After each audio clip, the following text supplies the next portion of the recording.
এই ৰতন দা হা এই মাইকী মানুহৰ হৃদয়খন কোমল নে বাৰু মতা মানুহৰ হৃদয়খন কোমল ইয়াত ভাবিবলৈ কিটো আছে মতা মানুহৰ হৃদয়খন কোমল কেনেকে মানে তোক মই উদাহৰণ এটা দিছো দেই তই ধৰি ল ট্ৰেইনত বহি পেলাই দি ইয়াৰ পৰা যোৰহাট গৈ আছ হয় ঠিক আছে গৈ থাকোঁতে তোৰ কাষতে ধৰি ল মাইকী মানুহ এজনী বহিলে দেই অকস্মাত তোৰ যেনিবা টোপনি আহি গ'ল মাইকীজনীৰ ওচৰত বহি আছে তোৰ যেনিবা মাইকীজনী গাতে তোৰ মূৰটো মানে এনেকৈ কৰি মানে ধৰি ল পৰি গ'ল তাইৰ গাত ঠিক আছে তেতিয়া মাইকীজনীয়ে কি কৰিব জকজকাই উঠিব তোক লাজ চৰম নাই নেকি চেণ্ডেলৰ চৰ লাগে ঘৰত মা ভনী নাই নেকি আৰু ওচৰে পাজৰে যদি কোনোবা শ্বৰ্ট টেম্পাৰ থাকে তোক দুই এথাপত দিবলৈও আছে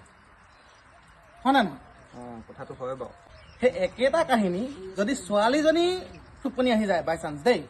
ছোৱালীজনী যদি মূৰটো তোৰ ইয়াতে ধৰি ল দি পেলানি টোপনি গুচি গ'ল ঠিক আছে তই কি কৰিবি